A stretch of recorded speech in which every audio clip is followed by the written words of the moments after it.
Namaste, my name is Vio and welcome to our series of discoveries. Here I'm not talking about a discovery that has happened in laboratory. I'm talking about discoveries which did not happen in laboratory. So what are those discoveries? Let's find out. The first discovery that we want to discuss, and today the point of discussion is about trigonometry.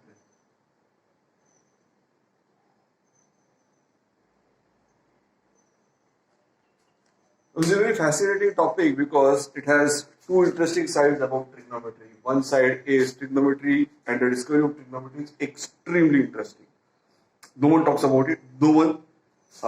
At least in my life, I've taught mathematics for 17 years. I could not find any textbook, any book talking about that, and I don't think it is found on Google as well. I don't think there's any other mathematician or a scientist in mathematics or a researcher in mathematics has talked about the discovery of trigonometry.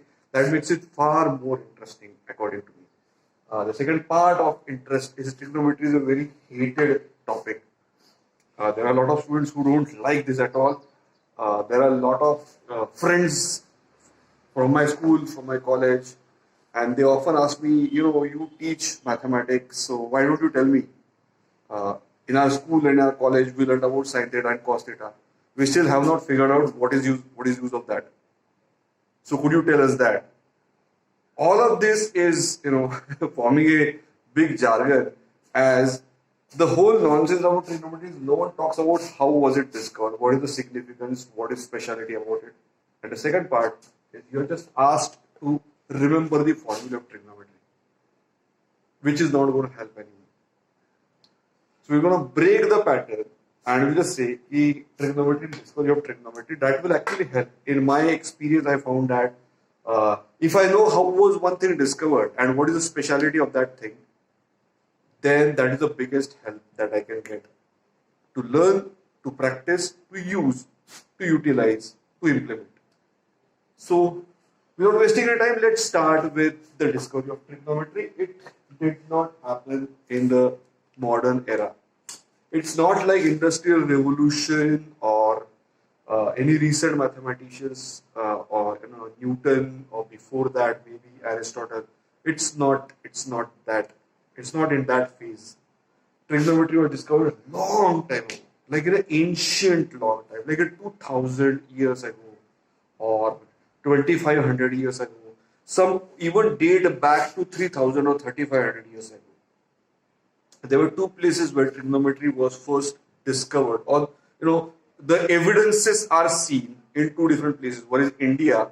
There are a lot of scriptures, there are a lot of written, documented things which refer to trigonometry, refer about trigonometry, write about trigonometry, and the pyramids, Egyptian pyramids. It is impossible that you build those pyramids without understanding of trigonometry. Whatever I studied, what little bit I found, I could not find any written scripture of Egyptian scripture written about trigonometry. But if you study their pyramids, it is impossible that they can build those pyramids without understanding triangles and trigonometry. I'm very sure about that. So I think Egyptians surely knew about trigonometry. They knew about triangles and the properties of triangles. And I'm sure the Indians knew about it as well because Indian documentation is actually talking about that. But how was it discovered? I'm telling you, I'm not a great student of ancient scriptures. I am not selective, but only what I like. I take that part and I go deep down researching on my own. I don't read the scriptures entirely. Even if you give me a poem today, maybe ancient poem or today's written poem, I'll not read the entire poem many times. Most probably it will not happen. What I'll do, I'll read that, and there's something that clicks, and that part will make sure that the entire poem leaves me for a long time. And in my life, whatever be the significance of poem, that will come out. So that is how I live my life. So I cannot claim about where it is written and where it is not written because I am never the one to talk authentically about what is written in the scriptures or what is written in the ancient books or documentations. But I can tell you with my own process, I can tell you how was trigonometry discovered and many other things. We are just talking about trigonometry as an example. Today is the first test case of that. So let's see.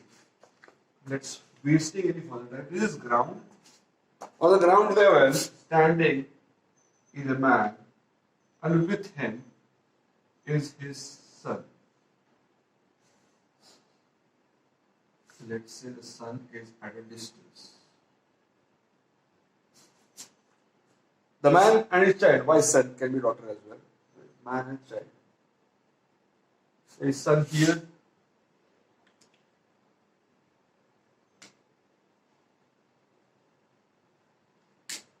And the light.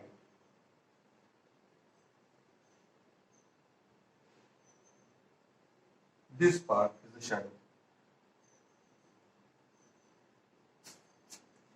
It is obvious that the length of the shadow in this case, in this particular case, the length of the shadow and the height of the man is same. The length and the height is same. But you know, interestingly, the same thing happens because the sun is so large that the light is coming parallel. And even for the boy or even for the kid, this and this is same. The shadow and the length is same.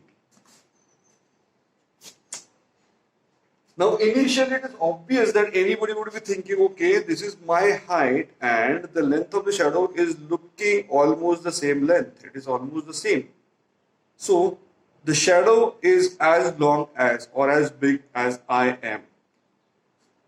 But then, a couple of hours later, you will find out that the sunlight has slightly bent and the shadows are lengthening and the shadow is longer now. So the man realized, okay, the length of the shadow is not always the same. My height is not changing, but the length of the shadow is changing. It does not need any measuring tape. You don't have to sit down with a scale or a tape. It is very easy to see. You just see it and you know it. So this distance is variable because this sun is going to change its position, relative position. And because the relative position of the sun is changing, the angle will be different. And because of that, this angle will change. And because of that, this distance is changing. At that time, man had no knowledge of this. He only knew that the length of the shadow is changing. But he noticed that at a particular time, at one particular time, when the man and his shadow were of the same length. The shadow and the height are equal in length. And in some other case, he also noticed that at the same time, for his kid, even the kid's shadow and the kid's height is same. Now this is interesting. When the sun is at a particular position in the sky, then the shadow of the man and the height of the man and the shadow of the man is same in length. At that same time, when the position of the sun is just that, just the appropriate, just the right one, just the special one, then even for his kid, the height and the length of the shadow is same. You take, let's say you take a tree, there was a tree somewhere. Even a tree would cast the shadow of the same height, the length will be just the same. Now if we extend this, it was very peculiar. The man was interested. He thought this is interesting. After some time, as the sun started to set, and with the setting sun, the shadows are lengthening, they're becoming longer. So at some instant of time, the man saw that his shadow is double the length.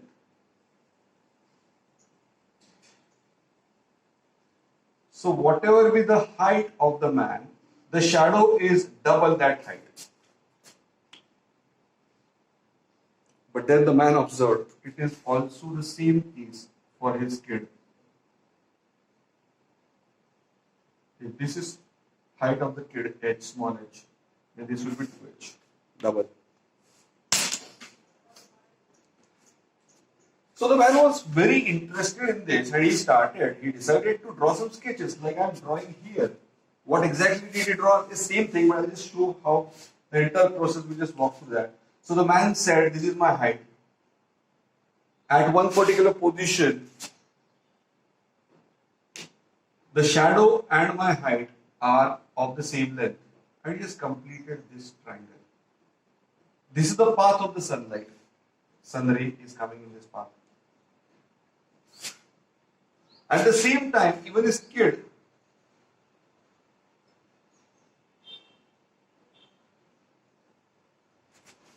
had the shadow having the same length as his height. It was obvious that this shadow, the length of the shadow, will change if this direction of the sunlight is changing. Because if it bends, then as the sun sets down, he saw that for the kid, the shadow becomes longer. Even for the man, with the setting sun, the shadow became longer. It wasn't directly this long, it gradually grew. And a point came when it is double the distance. So it is twice of it, it is h. And so on, so on, so on. From here the man saw and he checked the height of the tree, the length of the shadow. He is not measuring everything accurately. He is not interested in the measurements. He is understanding the existence of this entire phenomenon.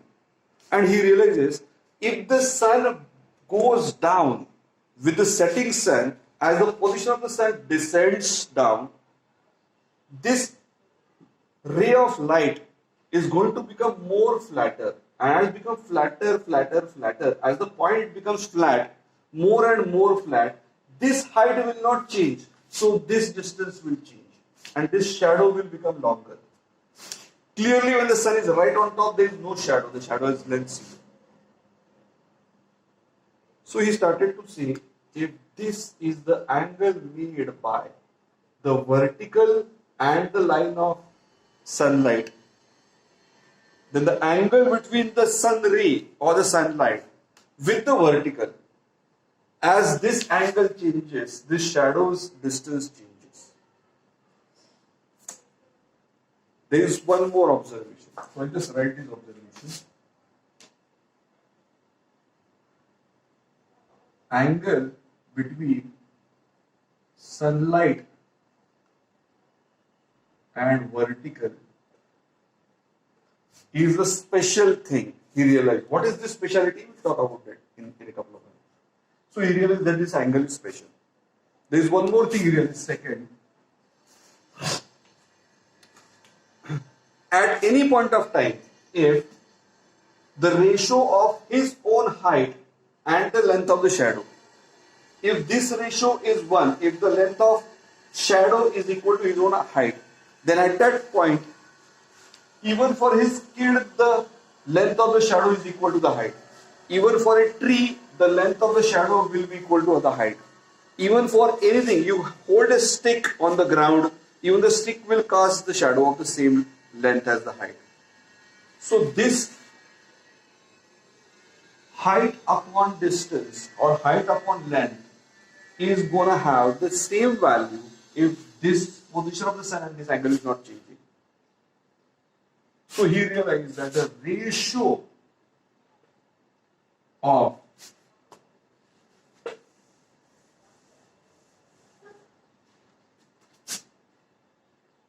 height upon length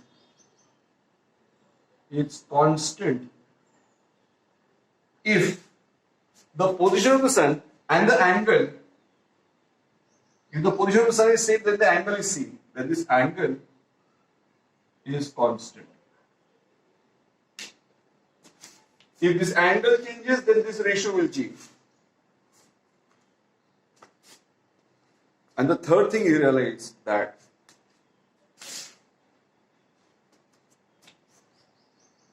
If the angle is changing,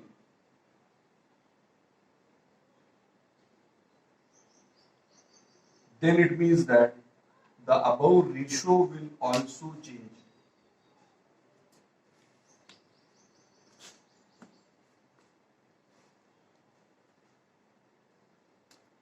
The primary realization here is my length of shadow, the length of my shadow is equal to my height. But it is not, I cannot say that the length of shadow is 5 feet 7 inches. I cannot say that because for a kid the length of shadow will be just about a couple of feet in length. Because the kid is shorter. But you got to understand that the length of shadow is equal to height. And that came to understanding that we should not be talking about only the length. We should be talking about the ratio. This is where the students and almost everyone whoever has problem with trigonometry, they have this problem because of just this reason. If needed, we'll write this again, but let me make this point clear. We often have a problem saying that if in a triangle, if this angle or this angle is changing, then we are interested, we easily understand one distance or the second distance. But we don't understand why in trigonometry it is always like something upon something, like A upon B or B upon A or A upon C or B upon C, something upon something all the time. Why do we always take the ratio? Because you understand, if it is at 45 degrees, the sun is right at 45 degrees. Supposedly the sunrise is at 6 a.m., sunset is at 6 p.m.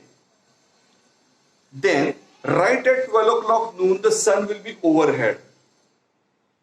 So at 9 a.m. in the morning or at 3 p.m. in the evening, in the afternoon, 9 a.m. or at 3 p.m. the sun rays will be exactly at 45 degree, right in between the 90 degree and the 0 degree angle, exactly at 45 degree. And at that time, this distance height and this length L will be equal. But this will be equal for everyone. But for a tree, the height is different. So the length of the shadow will be different. For a man, the height is different. So his length of the shadow is different. For a kid, the height is different. So the length of the shadow is different. So what can we do? We only have to do one thing, that will say the distances are changing because different people have different heights. And the height is not going to change because of the position of the sun. Length of the shadow is changing. So why don't we worry about just the ratio? Let's take the height upon length. So we will take height divided by length. Or we could do the other side. Sometimes it helps as well because we need this angle. So we take length divided by height. Because I was interested in the opposite upon adjacent side. So if we take this angle, then the side in front of the angle is L and the side next to the or adjacent to the angle is H. L upon H. But then there is opposite thing possible as well. Now for the same angle I can say, I will take the adjacent divided by opposite, so I will get H upon L. So these two both are trigonometry, they both are ratios. Something upon something is called as a ratio. But these two ratios are different, so they must be given different names. They are not just these two ratios. I could also take this is, let's say I take this distance as R. I don't have any meaning here, I am putting random variable here, random name R. So I can also have R upon H and I can have H upon R. I can have R upon L and L upon R. So there are 1, 2, 3, 4, 5, 6 trigonometric ratios possible. So because there are 6 ratios possible, we will give them 6 different names. Now I am not interested in teaching you the techniques of trigonometry, technicalities of trigonometry in this discussion. I am saying the origin of trigonometry was something like this. It happened by just simple observation that my shadow is this long and someone else's shadow is how long. And then we realize that because someone else is either taller or shorter, that's why the shadow is long. But the ratio of height and the length of the shadow, this ratio is always constant at a given point of time for any person. You take one person, the length of the shadow divided by height will come some value. For other person, it will come the same value at the same point of time. You can even take the tree, it will always be the same. Because the angle of the sun is such that no matter what the height, the distance of the length of the shadow divided by the height, this ratio will always be the same, provided the sun is at same position. Once we know that, we understand that how was trigonometry invented, provided the angle is same. We say that now. This is what trigonometry is, right?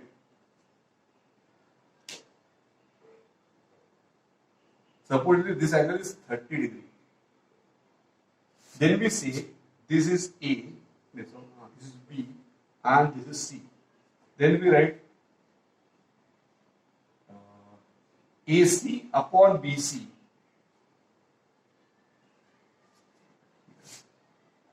AC upon BC is equal to, suppose I draw this line angle, parallel lines P and this is Q. Then I'll write AC upon BC is equal to PQ upon BQ. How do I say this? This is very, very, very simple. It is just a very simple thing that you can understand. Because this angle is 90 degree, this angle is 90 degree as well. So, in the whole triangle ABC and triangle PBQ, this angle is same. And if this angle is same, then the ratio of opposite upon adjacent will be same, no matter what the other distances are. But how do we know this? How do we know if the opposite upon adjacent is same? We know this because if this is the sun, this is the man, then his shadow.